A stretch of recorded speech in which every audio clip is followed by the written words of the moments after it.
Bharatiya Janata party का पिछड़ों के प्रति व्यवहार हमेशा सौतेला रहा है और आज जो हमें देखने को मिल रहा है, ये पहली बार ऐसा नहीं हो रहा है। भारतीय जनता पार्टी का समय समय पर पिछड़ों के प्रति, दलितों के प्रति हमेशा सौतेला व्यवहार रहा है और आज पिछड़ों का आरक्षण छीना है, कल दलितों की बारी हो सकती है। ओबीसी समाज का आरक्षण खत्म करके न केवल उनको धोखा दिया जा रहा है, बल्कि बाबा साहब द्वारा पिछड़े और शोषित समाज को मिले अधिकारों को छीनने का षड्यंत्र चल रहा है। केवल एक संस्था में नहीं, अगर भारतीय जनता पार्टी का काम करने का तरीका हम देखें तो हर संस्था में भारतीय जनता पार्टी जानबूझ करके षड्यंत्र कर करके पिछड़ों को, दलितों को अधिकार नहीं दे रही है। ओबीसी समाज का आरक्षण खत्म करके ओबीसी समाज के आने वाली नस्लों को भी गुलाम बनाने का षड्यंत्र चल रहा है। इन समाजों का आरक्षण खत्म करके समाजों को सत्ता से बेदखल करने की भी साजिश है और इसके लिए लगातार भारतीय जनता पार्टी किसी न किसी रूप में तैयारी करती रहती है। समाजों का आरक्षण छीन करके और खासकर ओबीसी, दलित, उनका आरक्षण छीन करके उनकी आने वाली नस्लों को हजारों साल पीछे धकेलने का भी षड्यंत्र और साजिश सरकार कर रही है। भारतीय जनता पार्टी समय समय पर पिछड़ों का तो वोट चाहती है, लेकिन सत्ता में उन्हें भागीदारी नहीं देना चाहती। कोई न कोई प्रचार के माध्यम से कुछ लोगों को फुसला करके उनके बीच संदेश भेजने का काम, वोट तो लेना चाहते हैं, लेकिन जब कभी उन्हें भागीदारी देने की बात आएगी तो भारतीय जनता पार्टी उन्हें भागीदारी नहीं देगी। ये जो सरकार आज भी बनी दिखाई दे रही है उत्तर प्रदेश में और दिल्ली की सरकार, ये पिछड़ों के वोटों से बनी सरकार है और इन दोनों सरकारों में पिछड़ों के लिए कोई जगह नहीं है और लगातार संस्थाओं में साजिश करके, षड्यंत्र कर करके कहीं न कहीं उस कगार पर समाज को पहुंचा दिया कि रिजर्वेशन के लिए भी एक रेवोल्यूशन हो जाए। इसलिए समाजवादी पार्टी और हमारी पार्टी के सभी लोग का मानना है कि भारतीय जनता पार्टी जब तक सरकार में है उनके अधिकार सुरक्षित नहीं है। और वो बात मैं दोबारा कहता हूं कि आज पिछड़ों का छीना है, कल दलितों का भी छीनेंगे। बाबा साहब भीमराव अम्बेडकर जी ने जो सपना दिखाया था, जो सपने देखे थे, उन अधिकारों को, हक को छीनने का काम ये सरकार लगातार कर रही है और केवल एक बार इनका सौतेला व्यवहार नहीं देखा।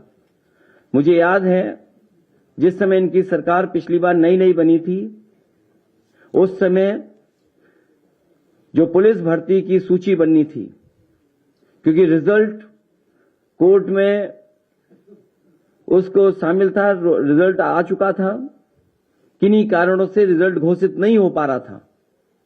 जब कोर्ट के माध्यम से घोषित किया गया तो इसी भारतीय जनता पार्टी की सरकार ने वो रिजल्ट घोषित किया और घोषित होने के 3-4 दिन बाद इन्होंने पूरा का पूरा रिजल्ट बदल दिया और कहा कि ये नई आरक्षण व्यवस्था है, उसके तहत नई सूची बनाई जाएगी।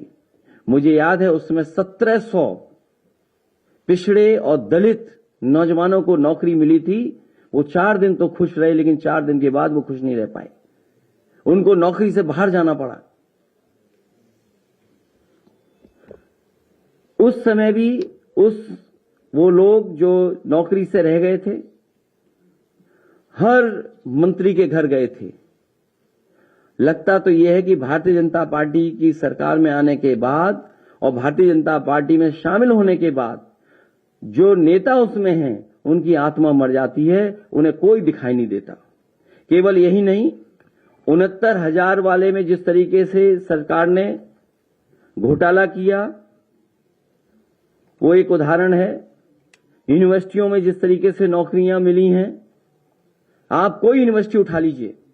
मुझे याद है बलिया में यूनिवर्सिटी समाजवादी सरकार में बनी थी, समाजवादी नेता चंद्रशेखर जी के नाम पर बड़े पैमाने पे घोटाला हुआ।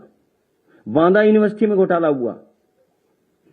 अभी यूनिवर्सिटियों में जहां भी जिस संस्था में जो लोग बैठे हैं, बड़े पैमाने पे घोटाले हो रहे हैं और बड़े पैमाने पर पिछड़े और दलित लोगों के साथ भेदभाव हो रहा है।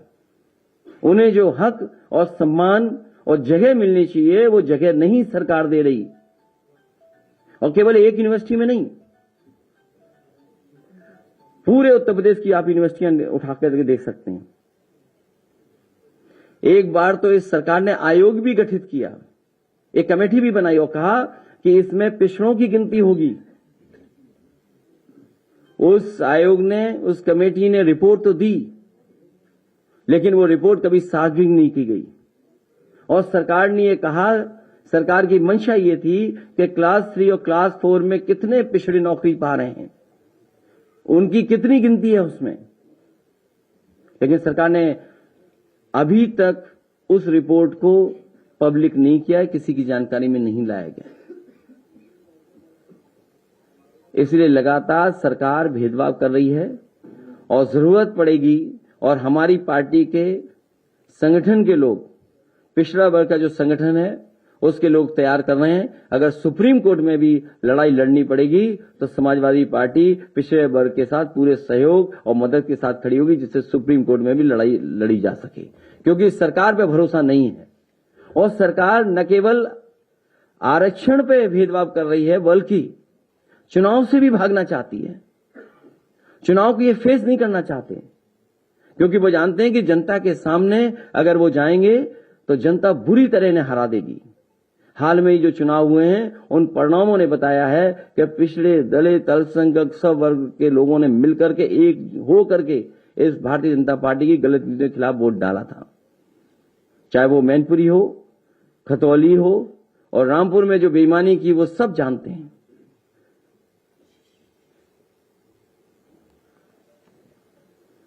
इसी तरह राज्य पिछड़ा वर्ग आयोग बना था 1994 में, उसको भी पूरा का पूरा समाप्त कर दिया सरकार ने।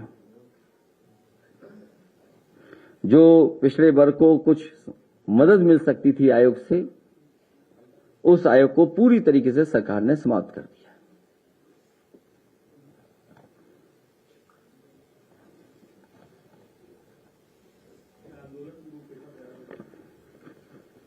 अभी दूसरा विषय भी, उसके बाद इकट्ठा पूछ लेना आप।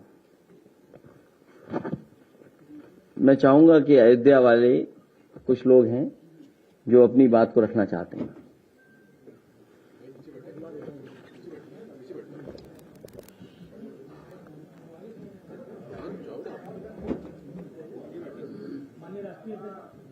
माननीय